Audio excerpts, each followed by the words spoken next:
How's it going, everyone? Nathan here, your favorite Google Sheets YouTuber here with a new video idea here. Not going to do a showdown live today.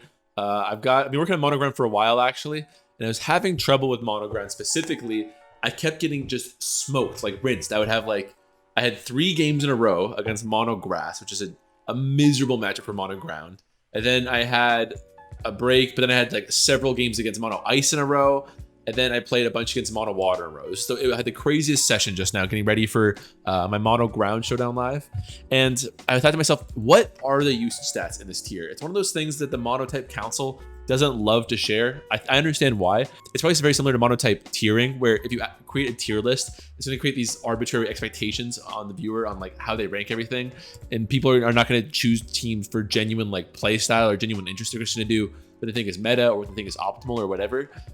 So maybe I'll get in some heat for doing this. I actually asked one of the tier leaders, Maroon here, if this information was publicly available, and they suggested I go for MPL replays, which does make sense, but it's certainly very skewed because based on my early research, I'm kind of looking ahead here, Mono Ground I found was not a terribly popular type. If you go through MPL, it's insane. It's like, I think it saw 21 teams in just the last series, Monotype Player League, the last series of it, which is very high, all things considered. Just speaking of Sword and Shield, of course. And so I decided I was going to go on a journey to try to create my best estimate at Monotype usage stats. You can, of course, if you go to the stats page on Pokemon Showdown, just find raw usage stats. But the problem with this is that Pokemon that are popular in both of its typings, for example, Dragapult, is extremely popular on Mono Dragon and Mono Ghost teams, is that it skews the data. You don't get exactly what you want. It can be helpful if you find a Zeraora, for example, and you go, okay, like that's a Mono Electric typing. So we know for a fact that Mono Electric on the ladder sees at minimum 4% usage there, right? So, and there's other ways you can do it too, where like Araquanid sees almost no usage on Mono Water teams.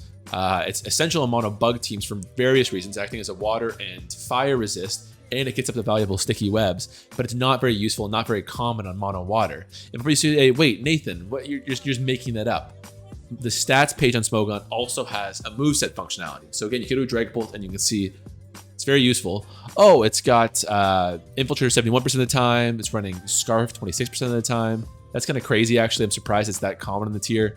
You even get the spreads, the move selection, and what I'm looking for here is teammates.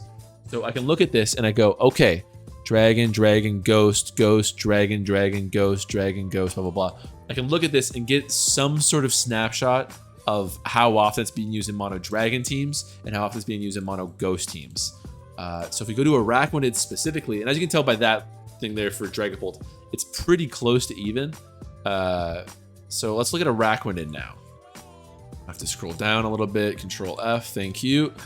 And if we look at its teammates, as you get by it, Bug, not a single Mono Water Mon. If there is a Mono Water Mon represented, it's a teammate less than 10% of the time. So I'm going to go ahead and assume that, again, the margin of error in this process is going to be very large, of course, but we'll go ahead and assume that every single Araquanid is on a Mono Bug team, not Mono Water. So using this kind of flawed methodology, I can kind of create estimates. Or you can even go to Volcarona here, and I was looking at its teammates, and it seemed to have predominantly much more Mono Bug teammates than Mono Fire teammates. And I worked out just an estimate of about 2/3 to 1/3 ratio, and it spat out 5%. So maybe, yeah. So anyways, I did this for every single type. Some types are easier than others. So again, Electric with Zeraora, pretty straightforward. Again, of course, not every Mono Electric team is going to have a Zeraora. I think there's a huge margin of error in all of this, of course. In fact, if you look at, 100 divided by 18, so the 18 Pokemon types, is that every type, there's the average should be about 5.5%.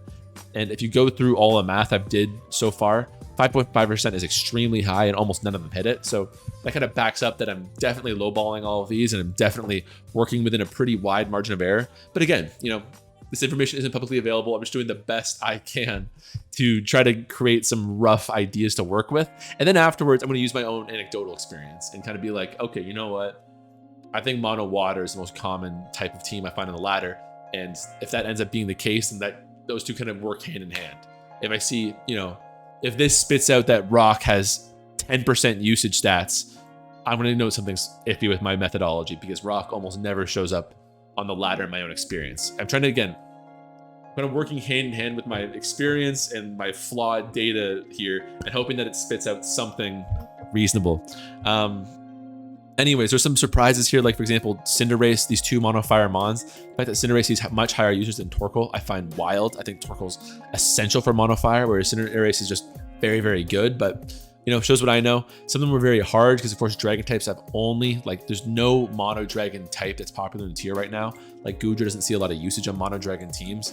So what I did was, again, I kind of went through this and I went, okay, you know, if I had to guess looking at this teammate information here, I would say that Dragapult sees mono dragon usage about 60% of the time and Ghost about 40% of the time. And so I did that and it spat out an estimate 7.9%. Garchomp, I did the same thing, which would be about 6.5%.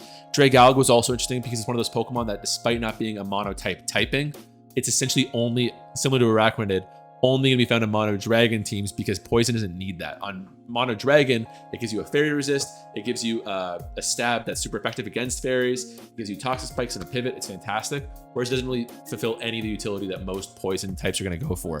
The vast majority of poison teams are going to be stall, which Dragalge doesn't help with, or it's going to be, in some like kind of fringe cases, hyper offense. Again, it's not that useful.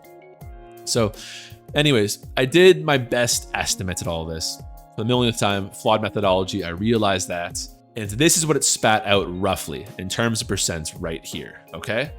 And if we add up the total right now, equals sum, go from you down to you, what do we get? 73%. So again, my margin of error, pretty wide. And I'm gonna kind of lean into it too. And I'm just gonna kind of bump these numbers to get them to 100. So I'll go equal sum times 3 or times 1.36. That'll do that. Thank you, autofill. And that should equal 100%, right?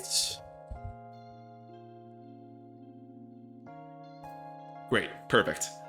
And now let's organize all this information in a slightly tidier manner here. There we go. So scroll down a little bit so I'm not covering it up. This is what we get as a result. And yeah, you know what? If I'm being honest, taking a quick glance at this, this about tracks with my sort of anecdotal experience here. You know, water and dragon, I think, are a little bit overrepresented by one major reason. I mentioned the bots that are on the ladder before. I forget their name. It's like T.O. Baby Bad. But they've got like 90,000 games played in the ladder. I don't recognize them from when I was last playing monotype a year ago. They got 90,000 games played in about 1 year's time. Ridiculous. So I think that skews. And then if you play against anyone who plays monotype on the ladder, you know, you run into them all the time. The mono dragon one's pretty easy to play because they always lead the same way and it's a little bit worse of a type. But the mono water one, like, you know, again, I've been playing mono ground lately, and I'm just like, damn it. There's nothing I can do here. I'm gonna hit like every toxic, I gotta get a crit or something. Like, it's rough. I think I won one by abusing Gastrodon, but it ain't easy. So I think it tracks that these are 1 and 2 in terms of popularity. Next up is Ice, which is so interesting because I think, again, if we're talking about like what's popular or viable at top level play, I don't think Ice is necessarily up there, but there's no question it's a huge fan favorite. Despite my video roasting Ice as a type, I think it's very good and very viable, and it works as a type because it cohesively puts together Mamoswine and Ninetales Alola and Darmanitan and Galar and some crazy Hail Rush sweepers and Cloyster. It was almost made for hyper offense, so that kind of tracks. Ghost being as high as 7.5% kind of works in my mind. It doesn't, you know, I wouldn't have guessed that going in. But the more I think about it, the more I'm, you know, maybe this is confirmation bias, of course. I'm talking about purely my own attitude. But I do, you know, run into a lot. So I wish I could organize this better. So I'm actually going to go to a tier list site and sort everything in that based on the demographics we're finding here. This is it. And again, organized like this, it's a lot easier for me to process personally. And it makes a lot of sense, honestly. You know, I rarely come across these types on the ladder. If I'm playing an hour-long laddering session, I come across these guys maybe once, maybe none in a whole laddering session. These ones I'll definitely play once or twice. And these 6 at the top, I play multiple games against. It feels like every laddering session I play. For sure ice, for sure water, for sure dragon. But definitely steel, ghost, and flying are very popular too. So, you know, I wouldn't be surprised if I get a comment from somebody below who just like tears their hair out. This is, you know, all based on the speculative math of a English/communications major. Kind of like not great, maybe cringeworthy, or who knows? Maybe, you know, when I made this video, when I started doing this process, I hadn't gotten a response yet from Maroon. I was expecting them to just completely like invalidate my work by offering something available. But, you know, again, maybe somebody in the comments or on Twitter or whatever hits me up and says, hey, I actually know what I'm doing, and here's my math. And I go, okay, great. It's, you know, I will defer to you, and I'll probably make a follow-up video if that happens. But as far as an initial look at statistics on the ladder, I think this is an okay starting point. Again, not sure if people are going to be upset about me making this, because, you know, this can change a lot of your information. Like looking at this, we can see why I was enjoying fire so much. Boom, boom, good matchup, but not great versus these two. Would be like, again, going off of these top 6 here. This is a sneaky pick for best one. Electric has got great matchups here and here, and steel has only got Excadrill as a full resist. Ice is going to have, depends if Pillow Swine is being used, no resist. Dragon, they're all resist, and Ghost is pretty weak to it too. So Electric looks like pretty anti-meta as far as this is concerned. Rock, good versus these two, or these two. Bad versus Water. I think Water is the main one you need to beat. So what would Grass be as an anti-meta thing? Terrible against this tier. Terrible here. So Grass is only anti-meta against Water. Fairy. I mean, the thing is with Water is you need to outpace them in the Swift Swimmers. That's why Electric smokes it more way than one. Even if Water wasn't weak to Electric types, Electric would still be good because you can just outpace these ridiculous Swift Swimmers. What else is good against Mono Water? I feel kind of stupid here. I mean, Dragon, kind of beaten by these two, but of course great against Water. Again, I guess Fire and Ground, you can technically beat them with your own weather. But you're weak to it. So you're swapping a Torkoal is taking like 40% from a Scald, and you're pretty much dying. Flying is interesting. You know, Ground seems like a decent one too, because it's got a good matchup versus Steel. But I think it's actually kind of more of an even versus Steel and Flying than you would think. It's interesting. I don't know if there's any decisive takeaway you can have from this necessarily. I don't think that there's one ultra anti-meta type into top 6. So once again, if you guys see, if maybe I'm missing something here, if anybody's looking at this information and sees an awesome anti-meta type that can beat all of these top 6, let me know. Because if you can beat against the top 6, that's 10%, 8 times 324, 34%, 41%, 40%. That's so nearly 50% is these 6 types. So if there was a team that matched up against all 6 of them nicely, you would be advantaged in at least half of your games. So that's really interesting information. Anyways, it is a month old too, so maybe the meta's changed. Maybe people saw my insane mono fire video and it's now at 50% usage. But regardless, that's me done. Let me know what you guys think of this sort of thing in the comments below. Certainly an interesting idea on my part if I can kind of toot my own horn. And maybe I'll refer to this in the future. But I'll catch you next time. Take it easy.